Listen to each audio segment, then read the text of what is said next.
शक्तियों की माला हमारे गले में डाले। बाबा तुम हमारे, ओ बाबा प्यारे प्यारे।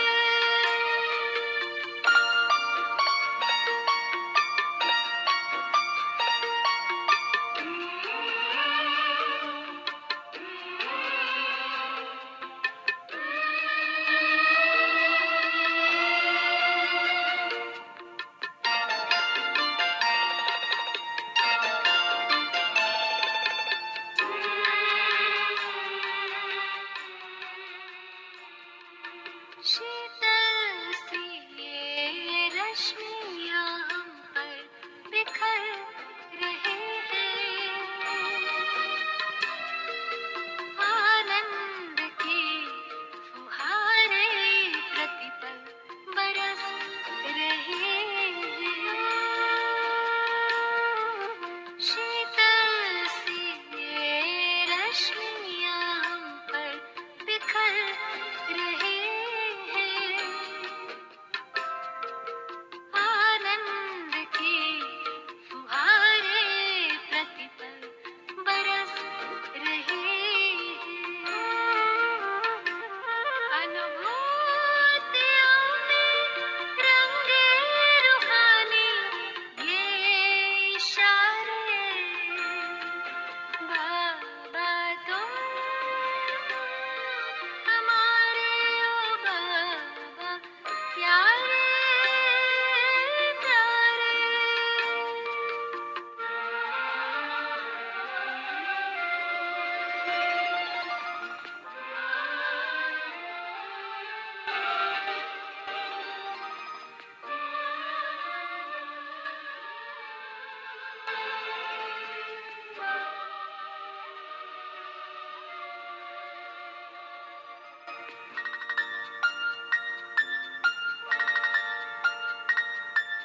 जो बीज में है एक विशाल तरवर समाया।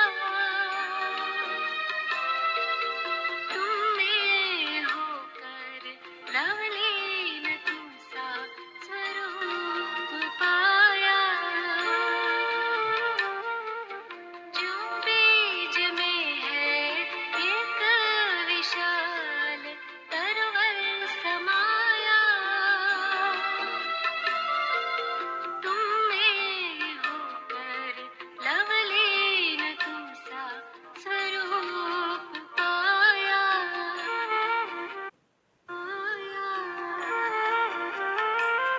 अव्यक्त है अनूठे न्याय ये नजारे। बाबा तुम हमारे, ओ बाबा प्यारे प्यारे।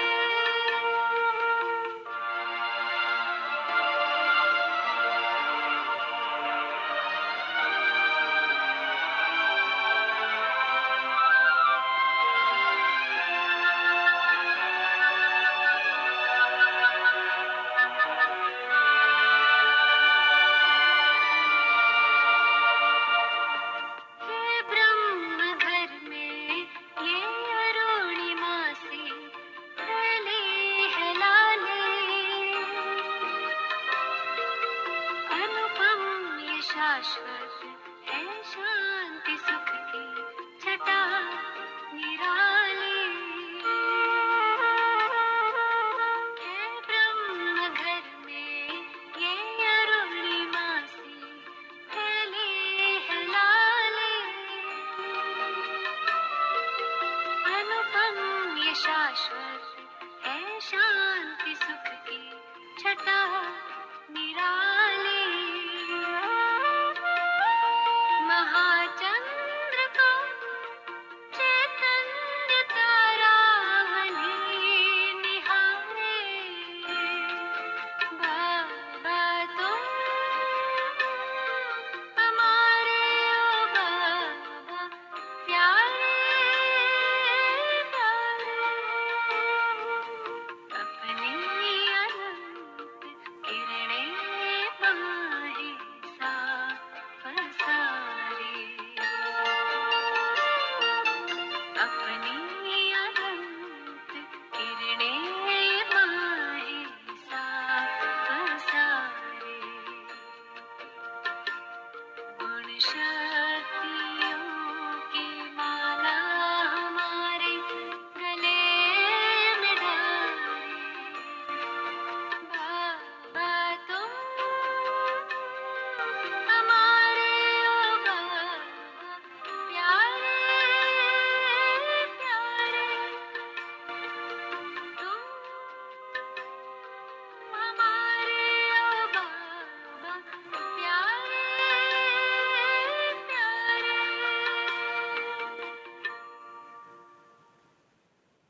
ओम शांति। आज महाशिवरात्रि 8 मार्च के बाबा के महावाक्य सुनते हैं। मीठे बच्चे बाप की सकाश लेने के लिए खुशबूदार फूल बने। सवेरे सवेरे उठकर याद में बैठ प्यार से बाबा से मीठी मीठी बातें करो। मीठे बच्चे बाप की सकाश लेने के लिए खुशबूदार फूल बनो। सवेरे सवेरे उठकर याद में बैठ प्यार से बाबा से मीठी मीठी बातें करो। प्रश्न: बाप को सब बच्चे नंबरवार याद करते हैं, लेकिन बाप किन बच्चों को याद करते हैं? बाप को सब बच्चे नंबरवार याद करते हैं, लेकिन बाप किन बच्चों को याद करते हैं? उत्तर है कि जो बच्चे बहुत मीठे हैं, जिन्हें सर्विस के बिना और कुछ सूझता ही नहीं, जो अति प्रेम से बाप को याद करते, खुशी में प्रेम के आंसू बहाते, ऐसे बच्चों को बाप भी याद करते हैं। बाप की नज़र फूलों तरफ जाती है, कहेंगे फलानी आत्मा बड़ी अच्छी है, यह आत्मा जहाँ सर्विस देखती भागती रहती है, अनेकों का कल्याण करती है, तो बाप उसे याद करते हैं। ओम शांति। बाप बैठकर सब आत्माओं को समझाते हैं। शरीर भी याद पड़ता तो आत्मा भी याद पड़ती है। शरीर बिगर आत्मा को नहीं याद किया जा सकता। समझा जाता है यह आत्मा अच्छी है, यह बाह्यमुखी है, यह इस दुनिया का सैर आदि करना चाहती है, यह उस दुनिया को भूली हुई है। पहले उनका नाम रूप सामने आता है। फलाने की आत्मा को याद किया जाता है, फलाने की आत्मा अच्छी सर्विस करती है, इनका बुद्धि योग बाबा के साथ है, इनमें यह गुण है। पहले शरीर को याद करने से फिर आत्मा याद आती है। पहले शरीर याद आएगा क्योंकि शरीर बड़ी चीज है ना। फिर आत्मा जो सूक्ष्म बहुत छोटी है वह याद आएगी। इन बड़े शरीर की कोई महिमा नहीं की जाती है, महिमा आत्मा की ही की जाती है। इनकी आत्मा अच्छी सर्विस करती है, फलाने की आत्मा इनसे अच्छी है। पहले तो शरीर याद आता है। बाप को तो अनेक आत्माओं को याद करना पड़ता है। शरीर का नाम याद नहीं आता, सिर्फ रूप सामने आता है। फलाने की आत्मा कहने से शरीर जरूर याद पड़ता है। जैसे समझते हो, इस दादा के शरीर में शिव बाबा आते हैं, जानते हैं इनके तन में बाबा हैं, शरीर जरूर याद पड़ेगा। पूछते हैं हम कैसे याद करें? शिव बाबा को ब्रह्मा तन में याद करें या परम धाम में याद करें? बहुतों का प्रश्न उठता है। बाबा कहते हैं याद तो आत्मा को ही करना है, परंतु शरीर भी जरूर याद आता है। पहले शरीर फिर आत्मा। बाबा इनके शरीर में बैठा है तो जरूर शरीर याद आएगा।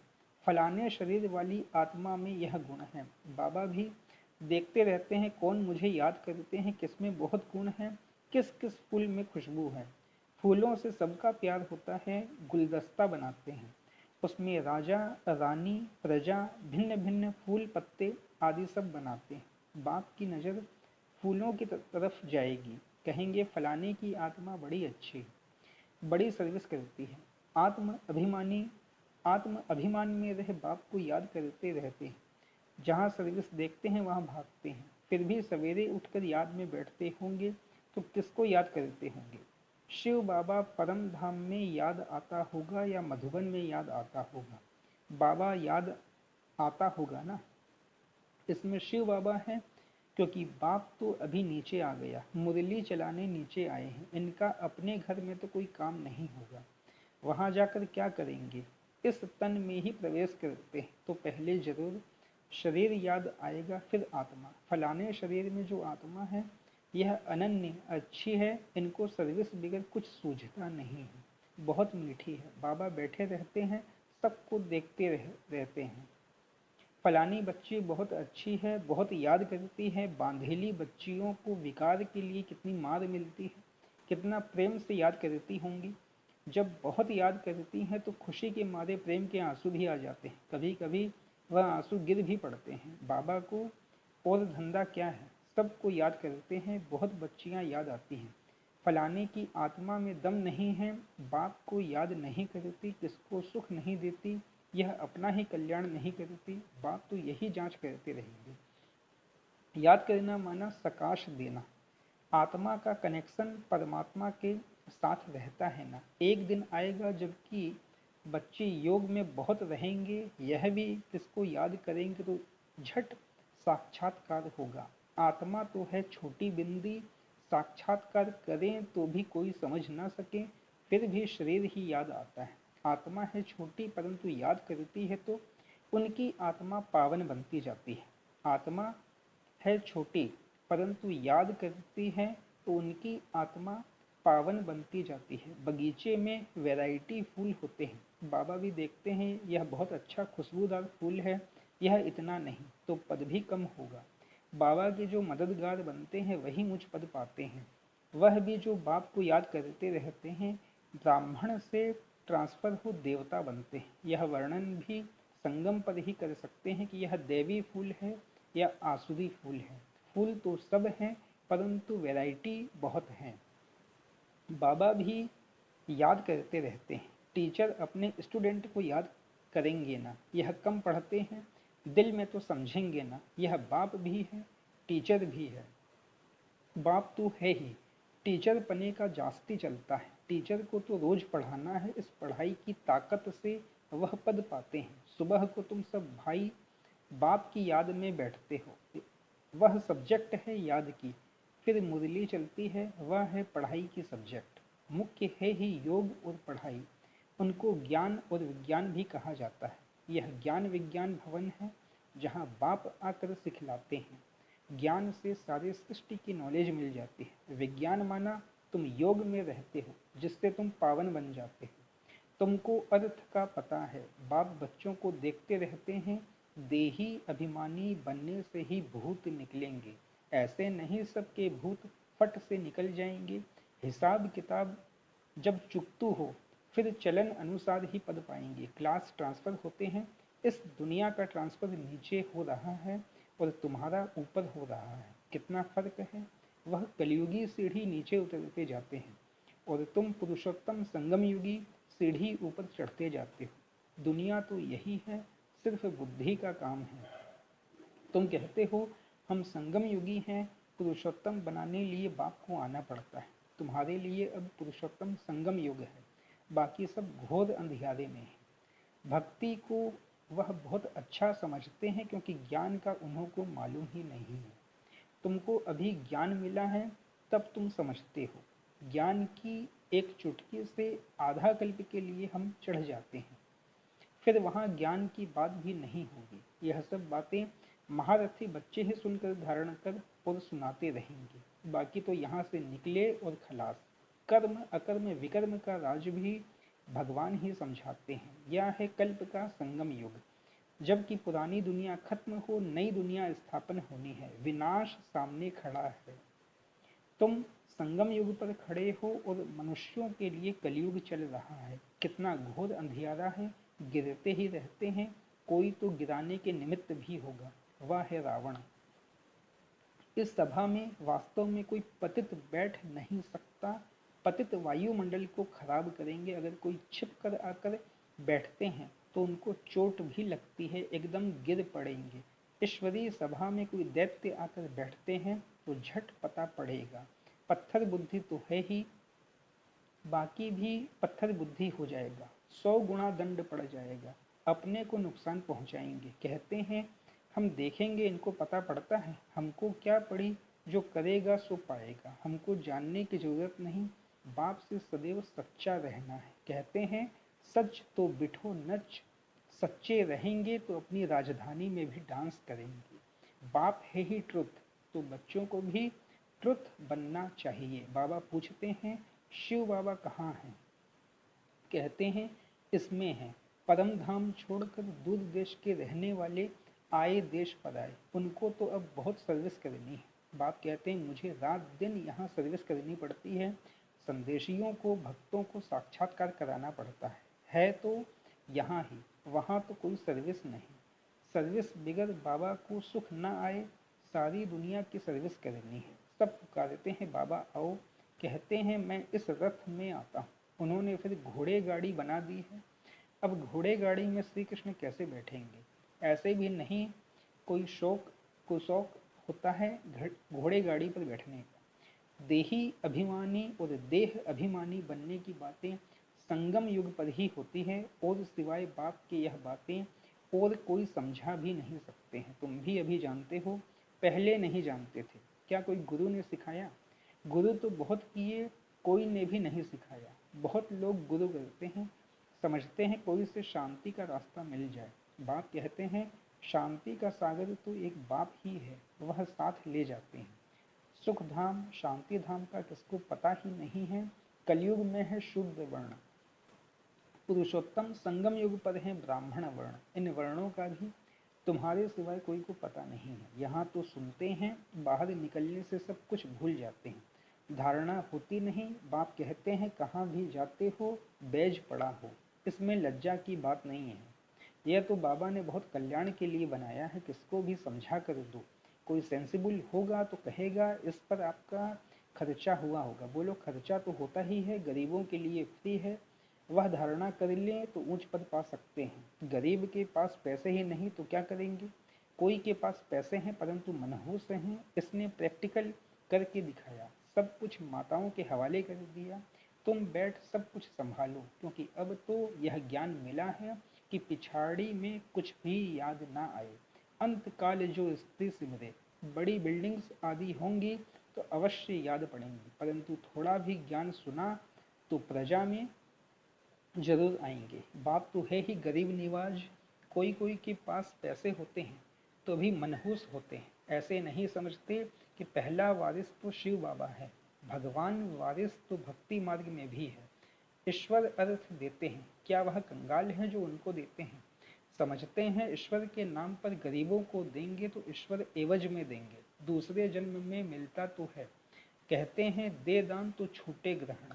बाप को सब कुछ दे दिया, शरीर मित्र संबंधी आदि सब कुछ बाबा को समर्पण कर दिया। यह सब कुछ आपका है। इस समय सारी दुनिया पर ग्रहण लगा हुआ है, वह कैसे एक सेकंड में छूटता है, काले से गोरे कैसे बनते हैं, यह अब तुम ही जानते हो, फिर औरों को समझाते हो। जो कहते हैं हम अंदर में समझते हैं परंतु किसको समझा नहीं सकते हैं, वह भी कोई काम के नहीं। बाप कहते हैं दे दान तो छूटे ग्रहण। हम तुमको अविनाशी रत्न देते हैं, वह सबको देते जाओ तो भारत पर व सारी दुनिया पर जो राहु का ग्रहण बैठा हुआ है वह उतर जाए और बृहस्पति की दशा हो जाए। सबसे अच्छी होती है बृहस्पति की दशा। अब तुम जानते हो भारत खास और आम दुनिया पर राहु का ग्रहण लगा हुआ है, वह कैसे छूटे। यह तो बाप है ना, बाप तुम्हारे से पुराना लेकर नया देते हैं। इसको कहा जाता है बृहस्पति की दशा। मुक्ति धाम में जाने वालों के लिए बृहस्पति की दशा नहीं कहेंगे। अच्छा, मीठे मीठे सिकिलधे बच्चों प्रति माता पिता बाप दादा का याद प्यार और गुड मॉर्निंग। रूहानी बाप की रूहानी बच्चों को नमस्ते। रूहानी हम बच्चों की रूहानी माता पिता बाप दादा को भी पदम गुणा याद प्यार गुड मॉर्निंग और नमस्ते नमस्ते नमस्ते। धारणा के लिए मुख्य साथ पहली पॉइंट है, सदा खुशी में डांस करने के लिए सच्चे बाप से सदा सच्चा रहना है, कुछ भी छिपाना नहीं है। सदा खुशी में डांस करने के लिए सच्चे बाप से सदा सच्चा रहना है, कुछ भी छिपाना नहीं है। दूसरा, बाप जो अविनाशी रत्न देते हैं वह सबको बांटने हैं। साथ साथ शिव बाबा को अपना वारिस बनाकर सब कुछ सफल करना है, इसमें मनहूस नहीं बनना है। वरदान, बिंदु और बूंद के महत्व को समझ अपनी श्रेष्ठ स्थिति बनाने वाले सिद्धि स्वरूप भव। बिंदु और बूंद के महत्व को समझ अपनी श्रेष्ठ स्थिति बनाने वाले सिद्धि स्वरूप भव। शिव परमात्मा की पूजा में एक बिंदु की विशेषता है, दूसरी बूंद बूंद की विशेषता है। दोनों का अपना महत्व है।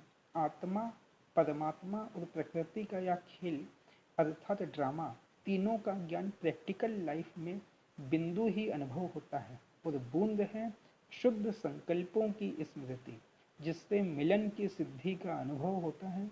रूह रिहान में प्राप्तियों की शीतल बूंदें बाप पर डालते हो। रूह रिहान में प्राप्तियों की शीतल बूंदें बाप पर डालते हो, इसी से ही श्रेष्ठ स्थिति बन जाती है। इसी का यादगार भक्ति में भी चला आता है। स्लोगन, ज़्यादा बोलने से दिमाग की एनर्जी कम हो जाती है, इसलिए शॉर्ट और स्वीट बोलो। ज़्यादा बोलने से दिमाग की एनर्जी कम हो जाती है, इसलिए शॉर्ट और स्वीट बोलो। अच्छा। ओम शांति।